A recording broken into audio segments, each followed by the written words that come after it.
बच्चों, आज हम पढ़ेंगे पाठ 12 सुदामा चरित। सुदामा चरित नरोत्तम दास जी के द्वारा रची हुई रचना है। नरोत्तम दास जी हिंदी साहित्य के प्रमुख कवियों में से एक हैं। आइए पढ़ते हैं सुदामा चरित। सुदामा चरित का अर्थ है सुदामा के चरित्र के बारे में कुछ बातें यहाँ पे कही गई हैं। सुदामा कौन थे? सुदामा श्री कृष्ण के परम मित्र थे। वे दोनों बचपन में साथ में एक ही गुरुकुल में पढ़ते थे, साथ में खेला कूदा करते थे, साथ में भोजन किया करते थे। और बाद में जब वे बड़े हुए तो सुदामा अपनी मथुरा में ही रह गए और जो श्री कृष्ण थे वे द्वारिकापुरी में चले गए। द्वारिकापुरी कहा जाता है कि श्री कृष्ण के द्वारा बसाई हुई ही एक नगरी है जो कि अभी गुजरात में पड़ती है। और जब ये दोनों दोस्त अलग अलग हो गए तो काफ़ी समय तक एक दूसरे से नहीं मिल पाए और श्री कृष्ण तो राजा बन गए और सुदामा ब्राह्मण थे, इसलिए उनका मुख्य काम था लोगों को शिक्षा देना और इस प्रकार दूसरों से भिक्षा मांगकर अपना जीवन यापन करते थे। उनका काम था लोगों को शिक्षा देकर अपना जीवन यापन करना, या फिर उस समय ब्राह्मण अपनी भिक्षा मांगकर जीवन यापन का कार्य करते थे। और कुछ समय के बाद सुदामा इस प्रकार काफ़ी गरीब होते चले गए और उन्होंने काफ़ी दिन तक गरीबी को झेला। एक बार जब उन्होंने कहा, अपनी पत्नी को बताया कि श्री कृष्ण हमारे परम मित्र हैं, पहले तो उनकी पत्नी को विश्वास नहीं हुआ, लेकिन बार बार कहने के बाद उनकी पत्नी को यह विश्वास हो चला कि सुदामा जो है और कृष्ण की दोस्ती बहुत गहरी है। तो उनकी पत्नी कहती है कि जब आपकी दोस्ती इतनी गहरी है तो आप उनसे कुछ मदद क्यों नहीं मांगते? वे तो बड़े दयालु राजा ठहरे और आप अपनी ज़िंदगी यहाँ इतनी गरीबी में बिता रहे हैं। सुदामा को ऐसा करने में बड़ा शर्म महसूस होता था अपने दोस्त के पास जाने में कि वो क्या सोचेगा कि मेरे पास थोड़े उसने पैसे देखे नहीं कि वो मुझसे पैसे मांगने आ गया, मदद मांगने आ गया। लेकिन अपनी पत्नी के बार बार कहने पर वे द्वारिकाधीश जाने को तैयार हो जाते हैं। तो द्वारिकाधीश जाना, अपने मित्र से मिलने इतने दिनों के बाद जाना, तो ये तो खाली हाथ तो जाना अच्छी बात नहीं है। आपके यहाँ भी कोई आता है, आपके मित्र रिश्तेदार आते हैं तो आपके लिए गिफ्ट लाते हैं, आपके लिए मिठाइयाँ फल वगैरह लाते हैं। तो सुदामा कहते हैं कि मैं इतने दिनों के बाद अपने मित्र से मिलने जा रहा हूँ, फिर मैं खाली हाथ कैसे जाऊँ? उनकी पत्नी ने देखा उनके घर में एक भी अनाज का दाना नहीं था। वे बगल जाती हैं कुछ घरों में और वहाँ से 3 मुट्ठी चावल मांगकर ले आती हैं। सुदामा उस चावल की पोटली बनाकर अपने बगल में उसे दबाकर और श्री कृष्ण से मिलने चल देते हैं। तो आइए हम पढ़ते हैं कि आगे क्या होता है। सुदामा चरित एक खंड काव्य है। खंड काव्य का अर्थ है किसी भी व्यक्ति की जीवन की किसी एक भाग का यहाँ पे चित्रण किया गया है। और जैसे हमारा महाकाव्य क्या है, रामचरितमानस महाकाव्य है। महाकाव्य में क्या होता है, किसी एक व्यक्ति के जीवन के संपूर्ण भागों का वर्णन होता है, उसके जन्म से लेके उसके अंतिम समय तक का वर्णन होता है। और सुदामा चरित क्या है, खंड काव्य है।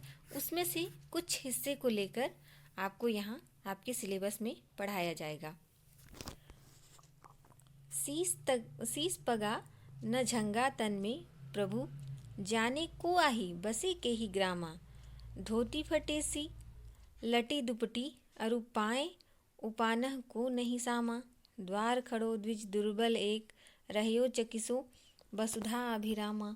पूछत दीन दयाल को धाम, बतावत आपनो नाम सुदामा। तो यहाँ पे किसका वर्णन किया गया है? जब श्री कृष्ण से मिलने सुदामा द्वारिकाधीश पहुँचते हैं और ढूंढते ढूंढते उनके महल के बाहर आकर खड़े हो जाते हैं और उस महल को बहुत चकित होकर निहारने लगते हैं।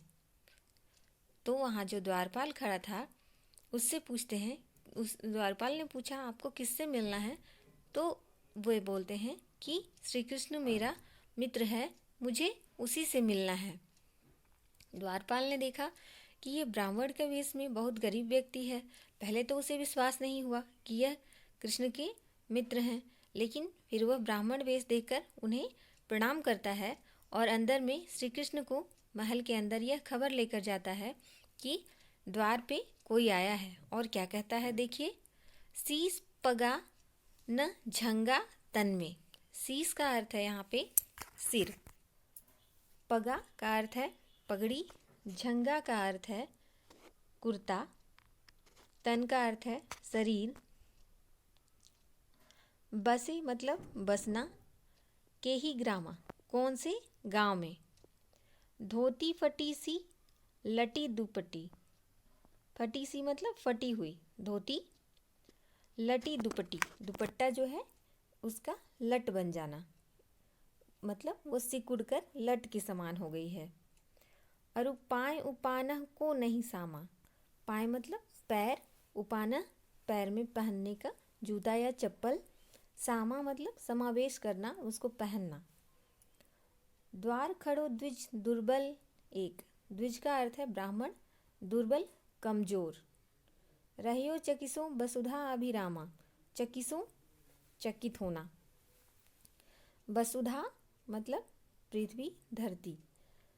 पूछत दीन दयाल को धामा, दीन दयाल किसे कहा गया है, यहाँ श्री कृष्ण को कहा गया है। धाम मतलब घर, निवास।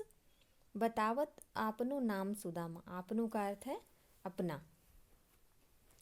तो इसका अर्थ देखते हैं, शीस पगा न झंगा तन में प्रभु।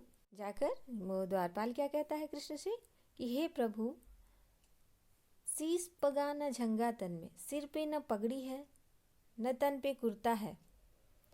प्रभु जाने कौन आही बसे के ही ग्राम, जाने कौन है और वह किस ग्राम में बसता है, अर्थात किस गांव से आया है। धोती फटी सी लटी दुपट्टी, उसकी धोती भी फटी हुई है, लटी दुपट्टी, और उसका जो दुपट्टा अर्थात उसने कुर्ता तो उन्होंने पहना नहीं हुआ था, तो एक गमछा या दुपट्टा ऊपर से डाला हुआ था, वो भी कैसी है, लटी, मतलब बहुत पुरानी और जर्जर होने के कारण वो भी उसकी लट बन गई है। अरु पाए उपाना को नहीं सामा, अरु मतलब और, पाए मतलब पाँव, और उसने पाँव में कोई जूती या चप्पल या पाँव में कुछ भी नहीं पहना। द्वार खड़ो द्विज दुर्बल एक, द्वार पे एक दुर्बल ब्राह्मण खड़ा है। रहियो चकिसो बहुसुधा अभिरामा, और वह बहुत चकित होकर इस क्या कर रहा है, यहाँ की धरती, इस भवन को वह निहार रहा है, देख रहा है। पूछत दीन दयाल को धाम, दीन दयाल अर्थात श्री कृष्ण, वह दीन दयाल श्री कृष्ण के घर के बारे में पूछ रहा है, निवास के बारे में पूछ रहा है। बतावत आपनो नाम सुदामा, और अपना नाम क्या बताता है, सुदामा बता रहा है। तो क्या है, फिर से देखते हैं कि सिर पे न पगड़ी है न तन पे कुर्ता है। प्रभु जाने कौन है और कहाँ से आए हैं। उनकी धोती फटी हुई है, उन्होंने जो दुपट्टा डाला है वो भी काफ़ी पुराना है और उसका लट बना हुआ है। उन्होंने पैर में जूते चप्पल भी नहीं पहने हैं। द्वार पे एक दुर्बल ब्राह्मण खड़ा है और वह चकित होकर इस भवन को निहार रहा है। पूछत दीन दयाल को धामा, वह दीन दयाल प्रभु आपका घर पूछ रहा है और अपना नाम सुदामा बता रहे हैं। ये था आपका सुदामा चरित्र का पहला भाग। इसमें ब्रज भाषा का प्रयोग किया गया है। अगला भाग हम अगले दिन पढ़ेंगे।